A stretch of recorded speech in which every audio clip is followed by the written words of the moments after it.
Baik, selamat siang karena sudah menuju siang.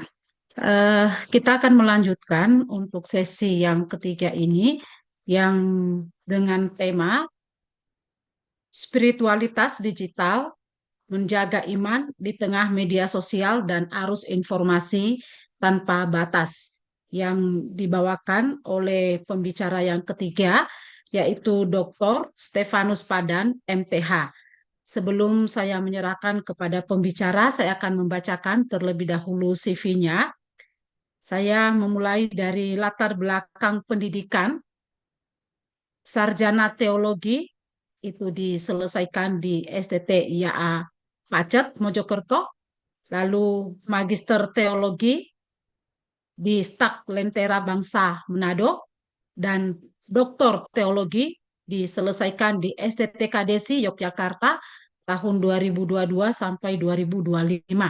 Dan beliau mendapatkan pengalaman pelayanan sebagai gembala jemaat di GKKII di Lampung Barat tahun 2021, kemudian sebagai dosen tetap di STAK RRI 2022 sampai sekarang ini, dan wakil ketua 3 bidang kemahasiswaan dan pelayanan dari tahun 2024 sampai sekarang ini.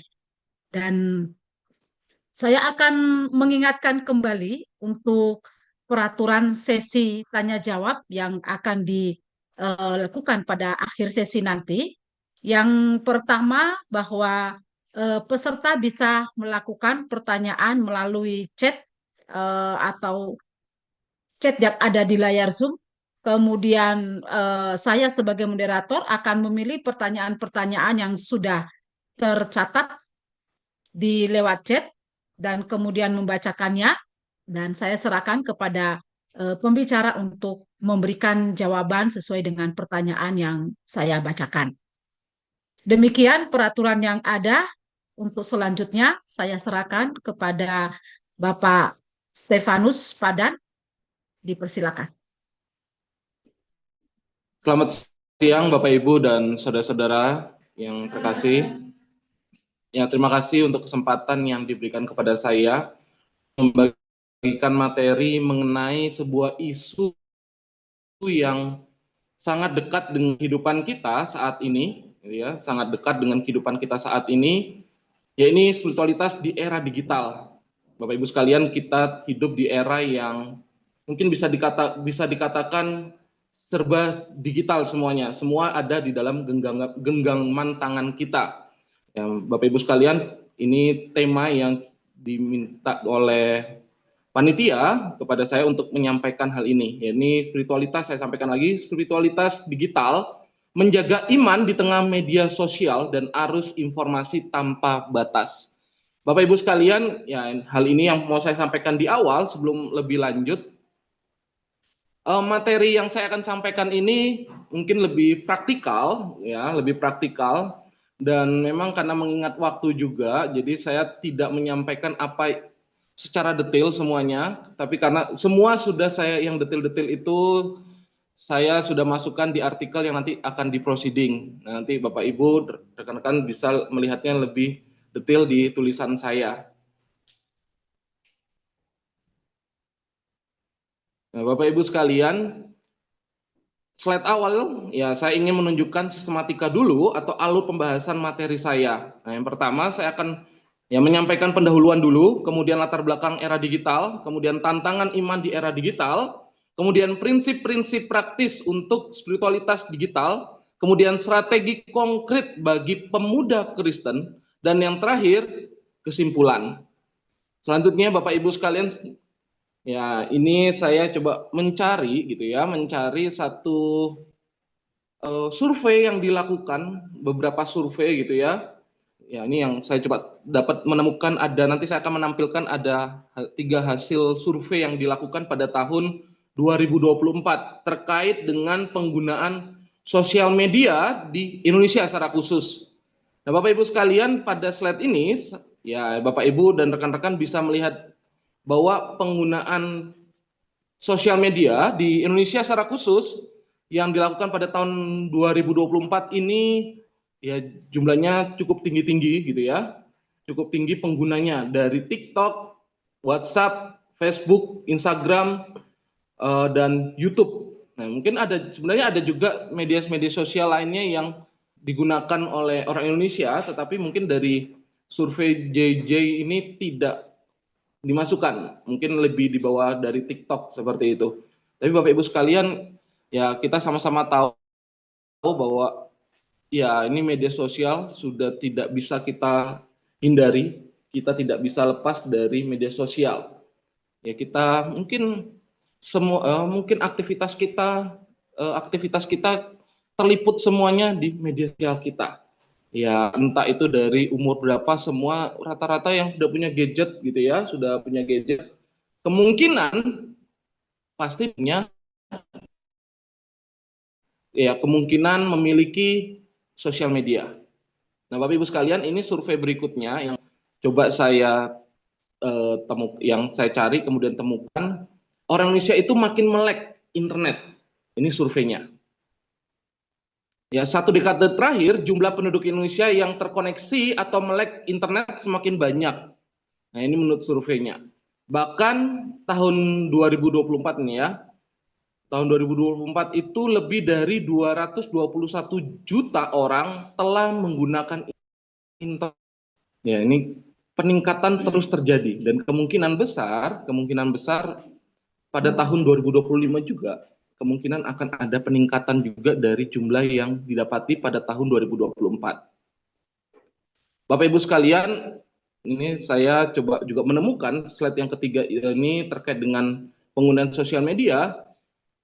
Didapati bahwa generasi Gen Z pun juga sudah menggunakan, yang usianya kurang dari 12 tahun itu sudah menggunakan ya sosial media, sudah menggunakan berbagai hal yang terkait dengan internet. Ya, bahkan di sini ada sampai generasi baby boomers, pre-boomers gitu ya. Ini ya mungkin generasi kakek nenek kita gitu ya, atau orang tua kita ya mungkin ada yang menggunakan, tapi tidak sebanyak mungkin yang menggunakan. Seperti di sini ada hasil survei menunjukkan bahwa 93% itu 7,17% digunakan oleh generasi milenial. Ya, ini mungkin usia-usia saya, ya ini teman-teman mahasiswa mungkin masih masuk kepada generasi Gen Z. Tapi ya cukup banyak juga penggunanya dari Gen Z ini. Ini yang survei dilakukan pada tanggal 18 Desember 2023 sampai 19 Januari 2024. Yang surveinya itu disebar di 38 provinsi di Indonesia dengan total responden sebanyak 8,720. Ya, populasi survei ya adalah pasti WNI yang berusia minimal 13 tahun. Jadi ini hasil survei yang ditemukan Bapak Ibu sekalian. Bapak Ibu sekalian, ya izinkan saya menyampaikan kesimpulan awal dulu gitu ya. Memberikan kesimpulan awal terkait dengan tingginya penggunaan sosial media di Indonesia. Ya, tingginya jumlah pengguna media sosial di Indonesia ini menunjukkan bahwa ruang digital telah menjadi bagian utama kehidupan masyarakat, terutama generasi muda. Fenomena ini membuka peluang besar bagi komunikasi tentunya. Ya, selain komunikasi juga menjadi peluang besar untuk edukasi dan pelayanan rohani.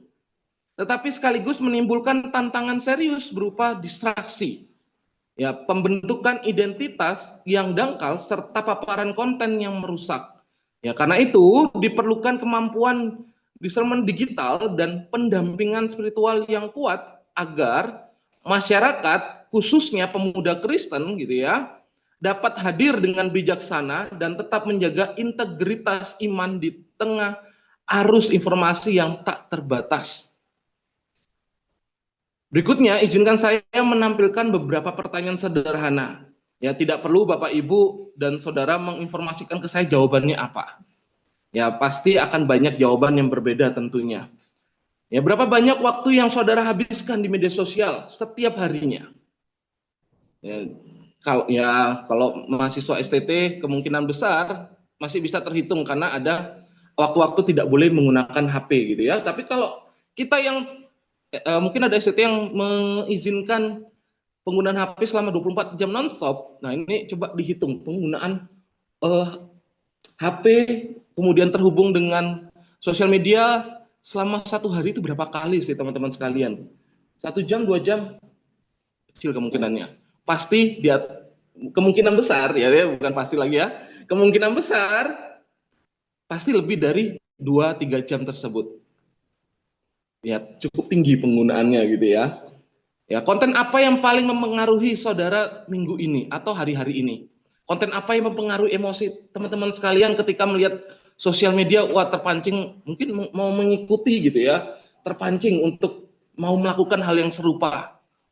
Ya, yang di sini sudah mulai senyum-senyum gitu ya. Ya, pernahkah saudara merasa jauh dari Tuhan padahal setiap hari saudara karena sudah terhubung ya padahal setiap hari teman-teman menggunakan eh, digital gitu sosial media tapi makin merasa jauh ketika teman-teman menggunakan sosial media tersebut.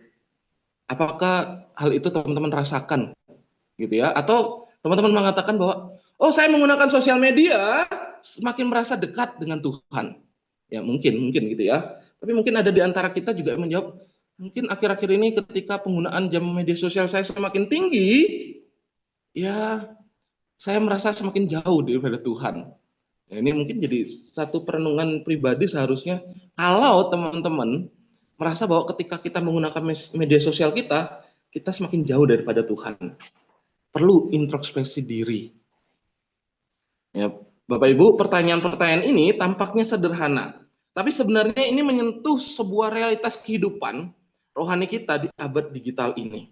Hari ini kita ingin belajar bagaimana menjaga iman di tengah arus informasi yang tanpa batas dan media sosial yang terus mempengaruhi cara pikir kita, cara kita merasakan sesuatu, bahkan mungkin bisa mempengaruhi cara hidup kita, mempengaruhi cara perilaku kita, berinteraksi dengan lingkungan kita. Mungkin mempengaruhi. Bapak Ibu, saudara-saudara yang terkasih dalam Tuhan, kita hidup dalam era yang disebut para ahli itu sebagai the digital acceleration X. Ya, ini sebuah era yang zaman percepatan digital. Ya, ada beberapa realitas penting yang perlu kita perhatikan. Yang pertama, yang saya tampilkan di slide adalah ada sebuah ledakan informasi. Ya, kita dibanjiri informasi setiap detiknya. Kalau di HP kita ada paket data, wah ini bisa seringkali notifikasi. Kalau kita tidak matikan notifikasi bisa jadi ini suara HP kita selalu nyala gitu ya. Informasi apa saja kita bisa terima, entah itu dari Facebook, Instagram, aplikasi X, kemudian dari TikTok segala macamnya gitu ya. Kita bisa terima informasi yang begitu banyak gitu ya. Ya informasi yang kita konsumsi bukan hanya banyak tentunya, tetapi juga cepat gitu ya. Informasi cepat kita terima di era sekarang ini. Ya dan kadang karena saking banyaknya dan saking cepatnya informasi itu, kadang kita tidak bisa menseleksi apakah eh, yang kita baca, yang kita terima itu menipu atau bukan. Itu berita hoax atau tidak.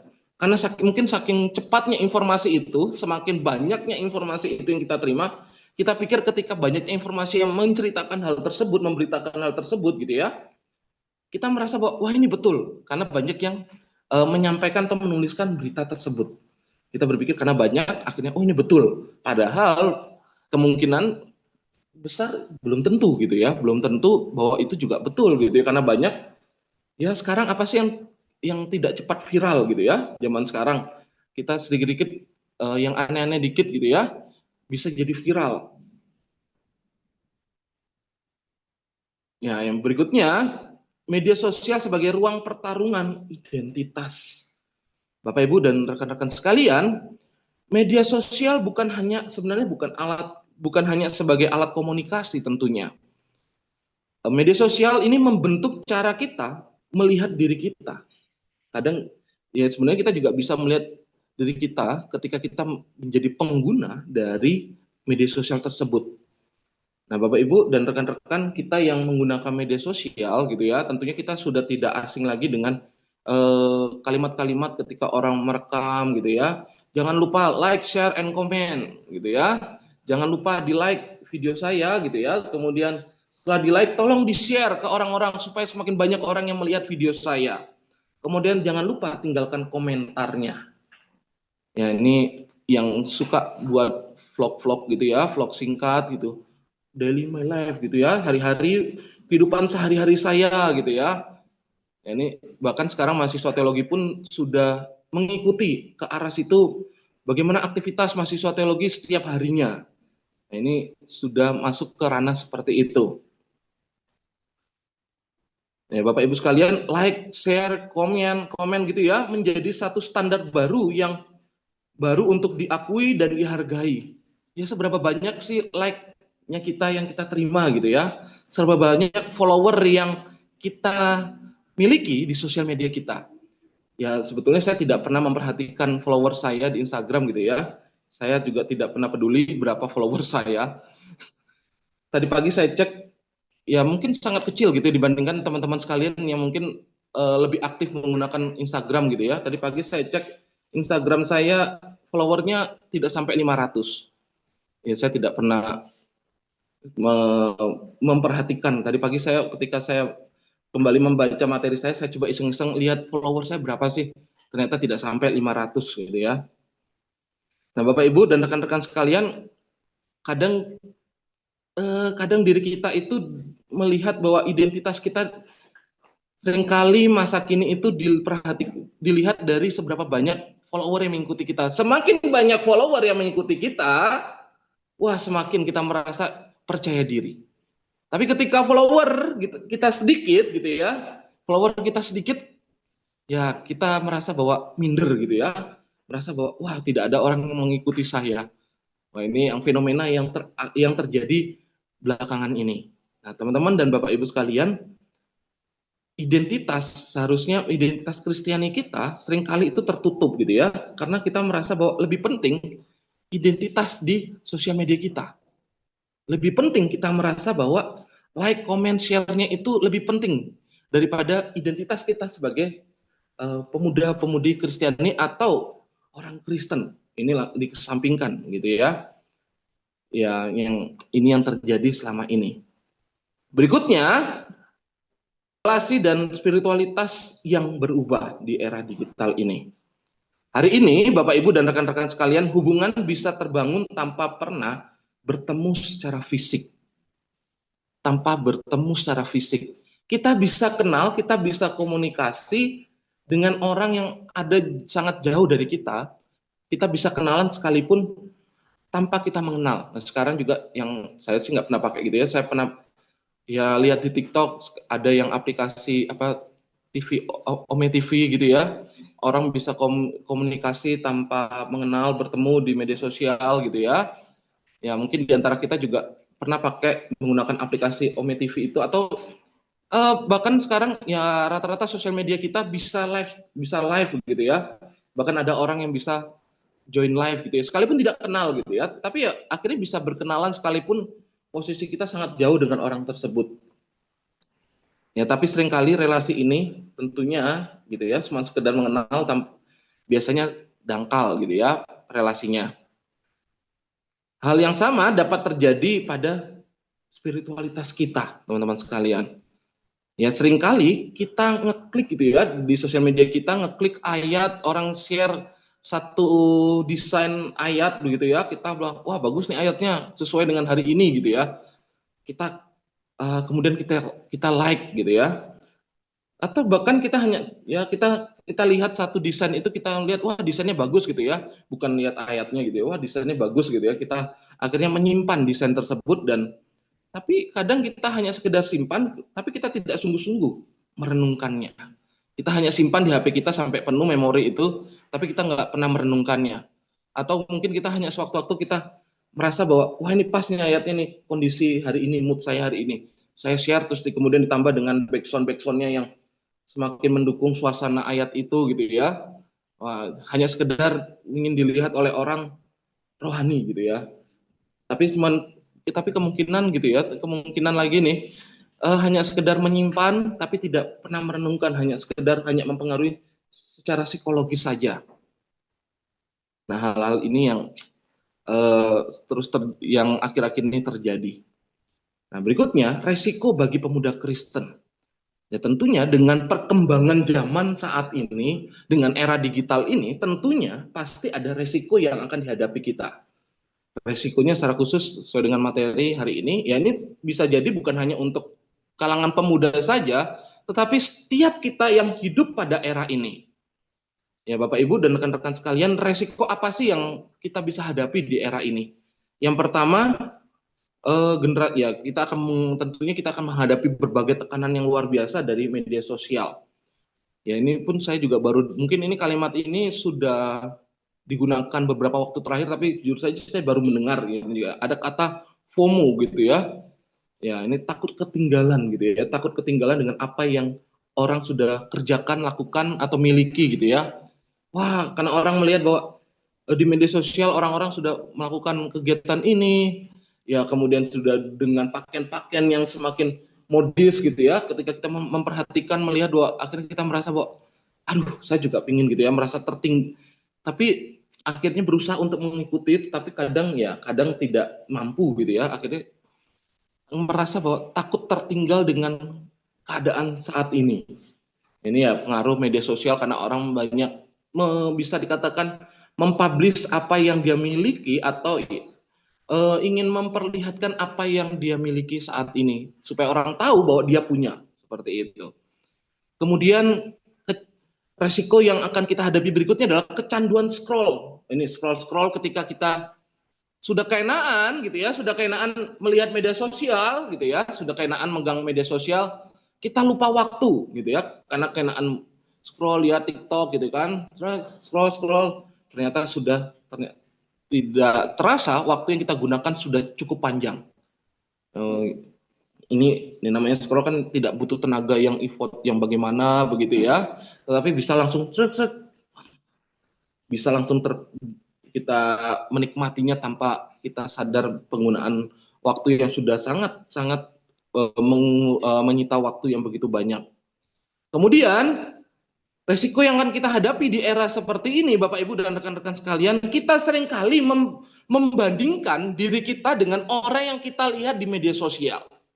Kita melihat bahwa kita melihat bahwa dia kayaknya memiliki segalanya, bahagia banget kehidupannya, seperti itu ya, bahagia sekali kehidupannya gitu ya. Akhirnya kita membandingkan kehidupan kita dengan kehidupan dia.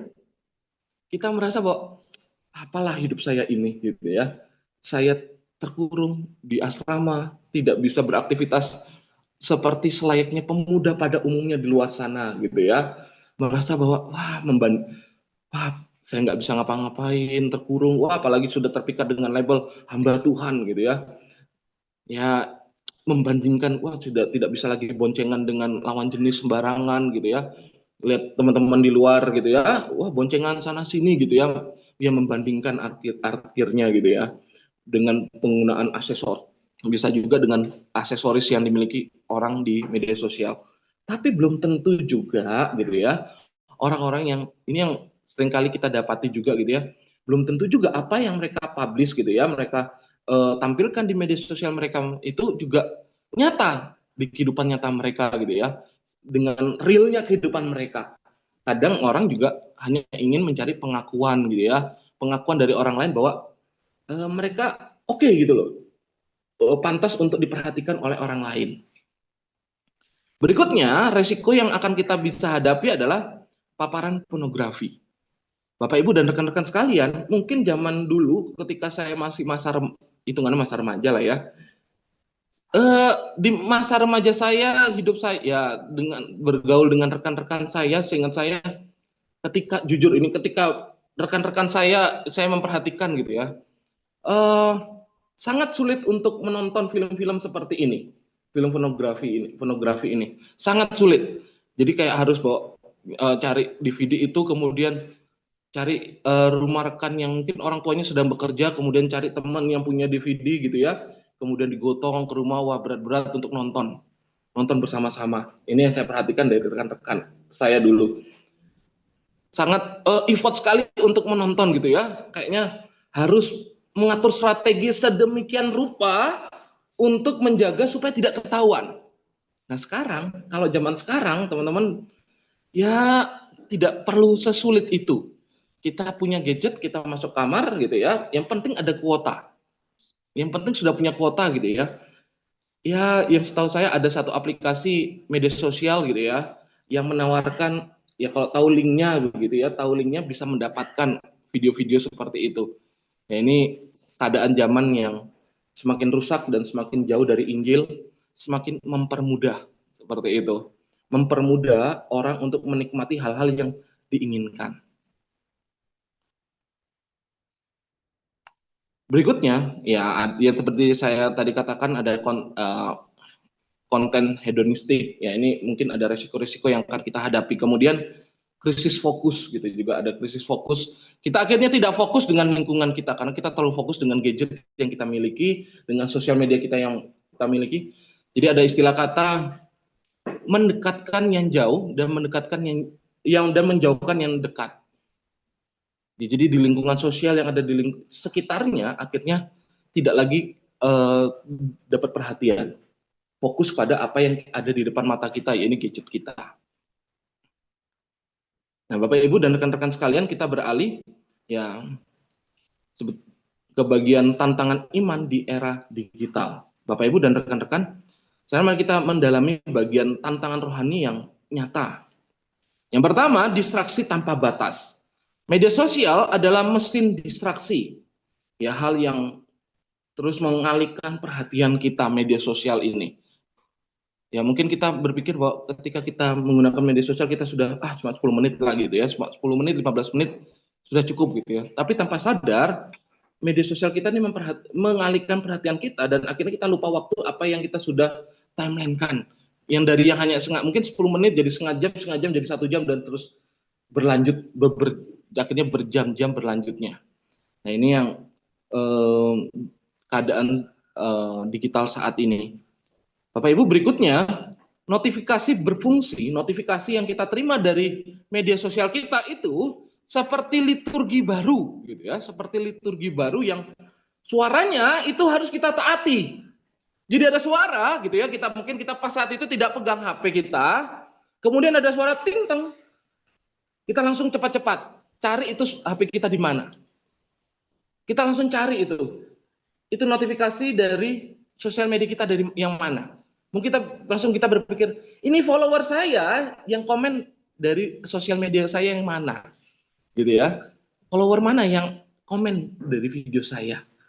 Wah, langsung artinya Bapak Ibu, kita tidak bisa jauh-jauh dari HP kita, gadget kita.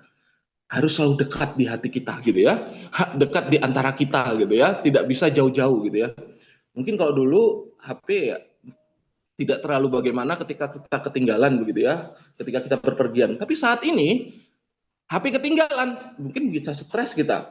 Ya selain karena ada media sosial di situ, ya ada hal-hal lain yang cukup penting di HP kita. Mungkin m-banking, ya mungkin sangat jarang ada yang mengatakan bahwa karena ada Alkitab, ada Alkitab ada aplikasi Alkitab di HP saya gitu ya.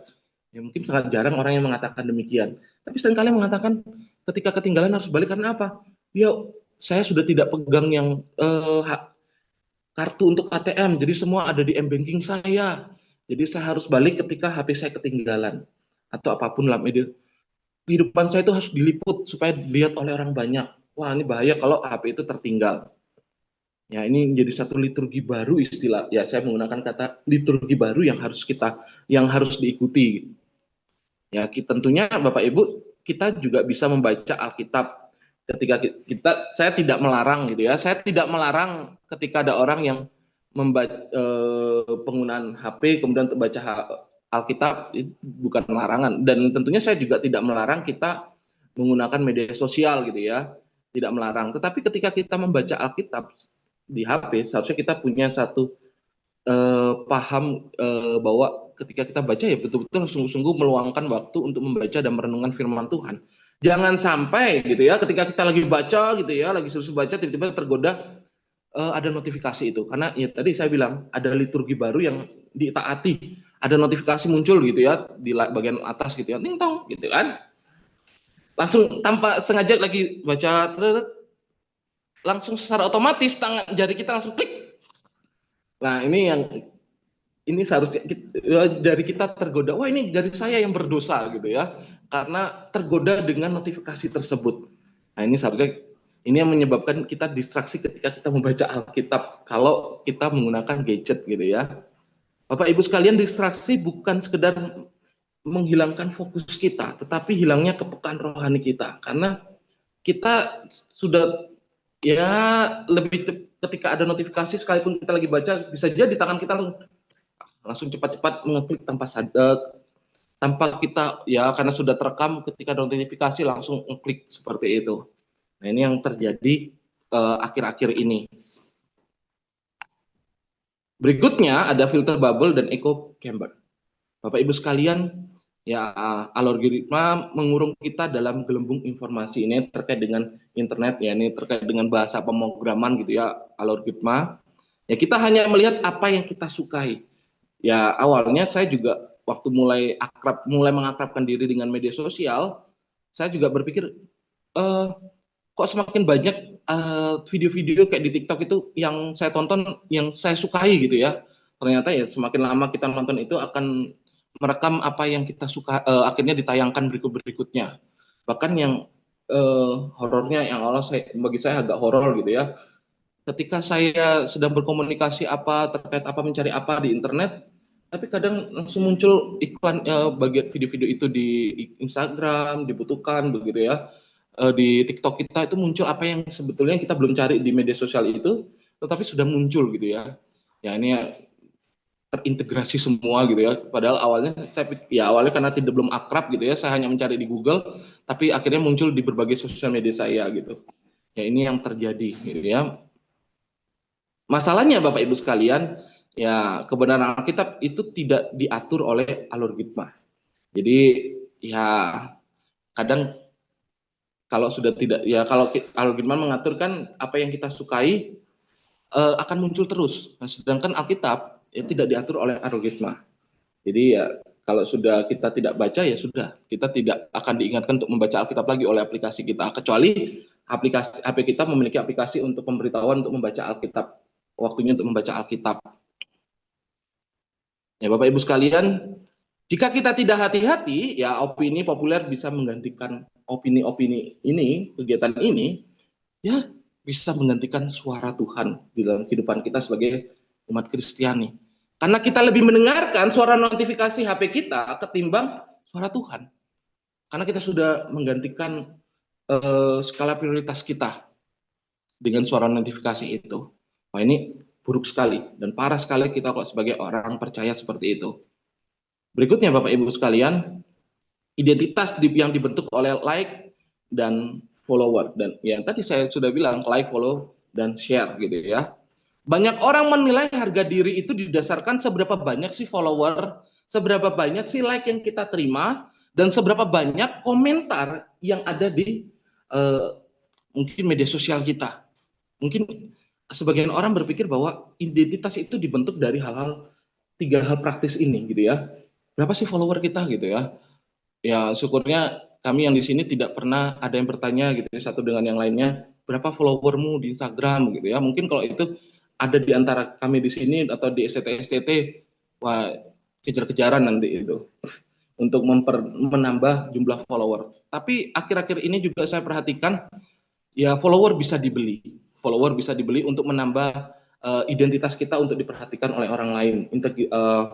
Identitas kita akan naik gitu ya karena penambahan jumlah follower. Ya, kita bisa beli di Instagram itu ada yang jual. Ya padahal Bapak Ibu dan rekan-rekan sekalian, Alkitab sangat jelas gitu ya menjelaskan tentang identitas kita itu ditentukan oleh Kristus. Identitas kita itu ditentukan oleh Kristus, bukan dari validasi digital kita, bukan dari sosial media kita. Jadi ingat ya jangan rendah diri, jangan minder ketika follower kita sangat sedikit. Jangan peduli, jangan risau dengan hal itu.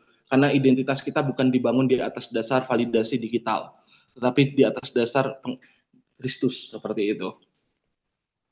Berikutnya, Bapak Ibu sekalian, normalitas dosa dan konten yang merusak. Ya, dosa menjadi konsumsi sehari-hari di dunia digital. Ini menjadi rusak. Ya, menjadi suatu hal yang konsumsi hari-hari.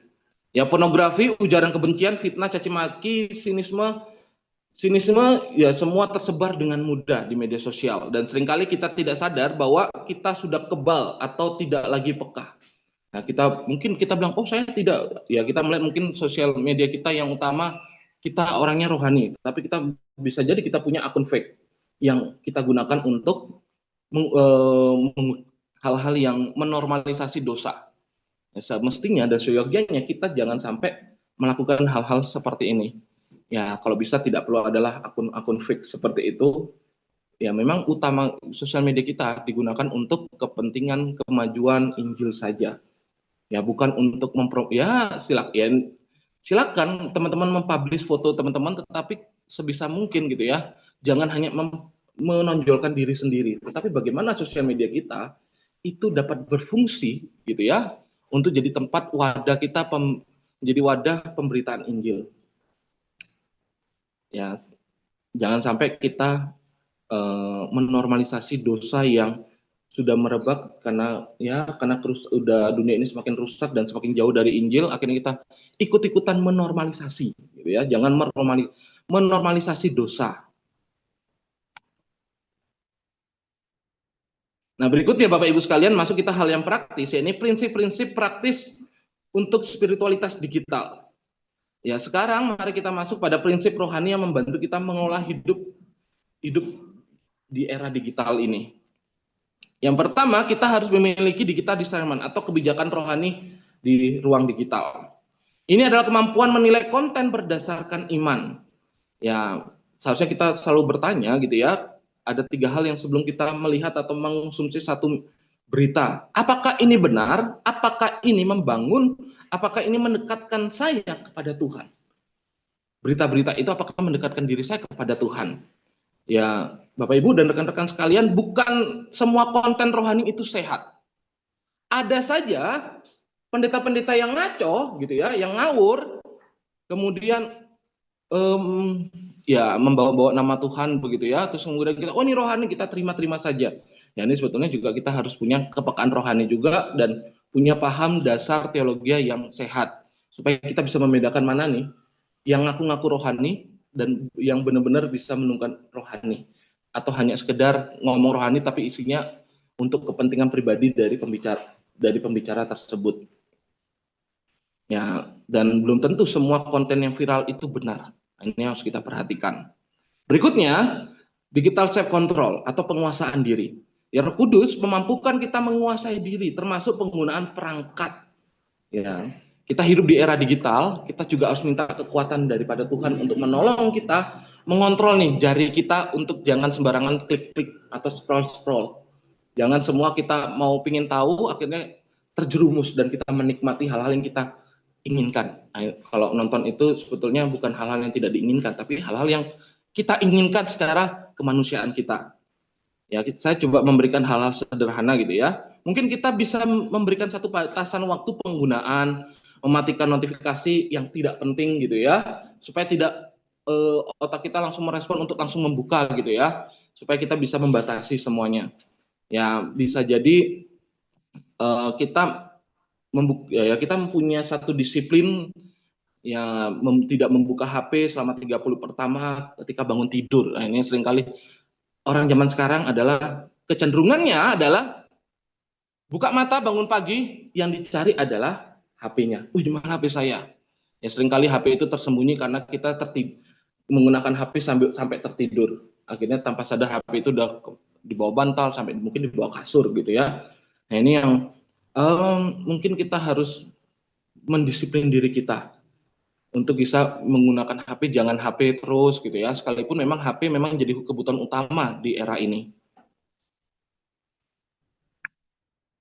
Kemudian yang ketiga adalah digital silent, ya keheningan digital. Ya, kita harus meluangkan waktu tanpa layar untuk berdoa. Dalam pengertian, ya kalau kita kita harus bukan menyisihkan, memberikan waktu kita untuk berdoa, merenungkan firman Tuhan, bukan menyisihkan ya, tapi benar-benar kita menyediakan waktu untuk kita berkomunikasi dengan Tuhan, untuk membaca firman Tuhan, merenungkan gitu ya, 5-10 menit gitu ya, misalkan atau 30 menit yang kita benar-benar spare waktu untuk Tuhan.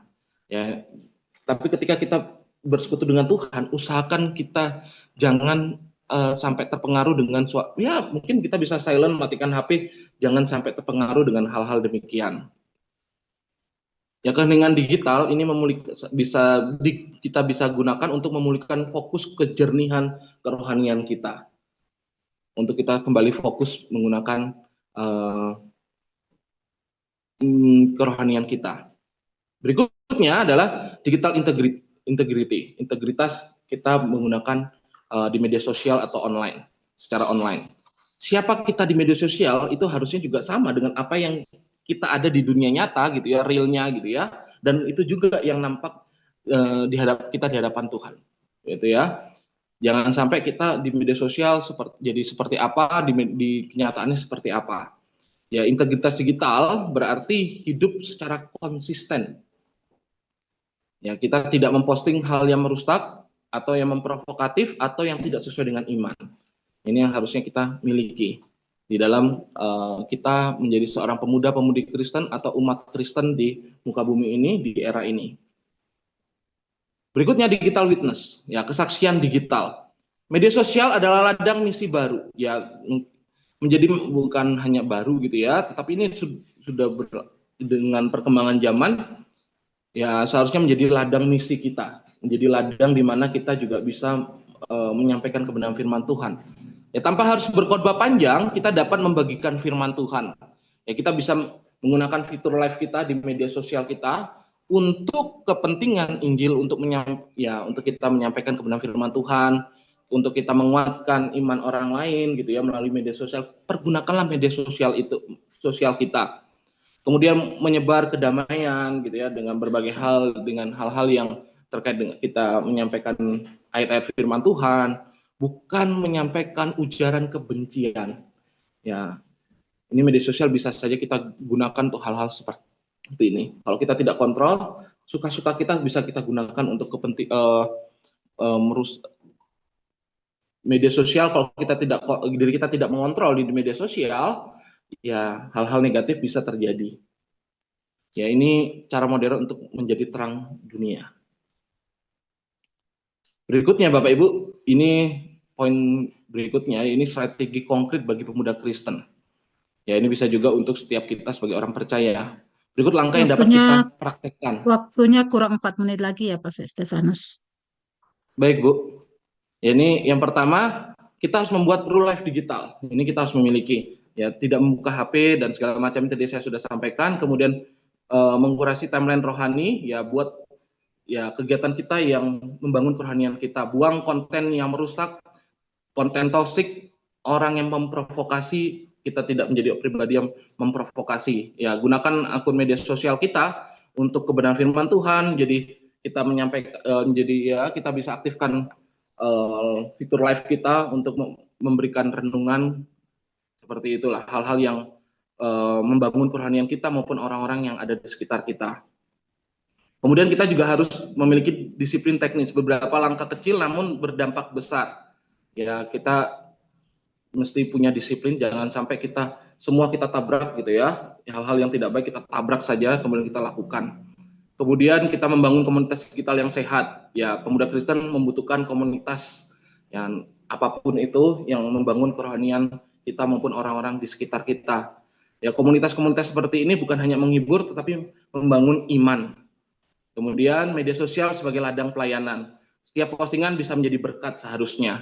Ya, cara sederhananya adalah membagikan ayat yang menguatkan, berikan komentar yang penuh kasih, ceritakan pengalaman iman, dan berikan edukasi rohani kepada sesama pengguna media sosial. Kemudian ada refleksi harian, lakukan evaluasi setiap malam. Ini secara sederhananya, sebenarnya evaluasi ini bisa dilakukan kapan saja gitu ya, untuk kita mengevaluasi apa yang kita sudah lakukan, apa yang saya konsumsi atau yang kita nikmati hari ini melalui media sosial. Apakah konten ini membangun saya? Apakah saya makin dekat atau makin jauh dari Tuhan? Ya, ini membantu menjaga kepekaan rohani kita seharusnya. Nah, ini kesimpulan, saudara-saudara, dunia digital adalah bagian tak terpisahkan dari hidup kita.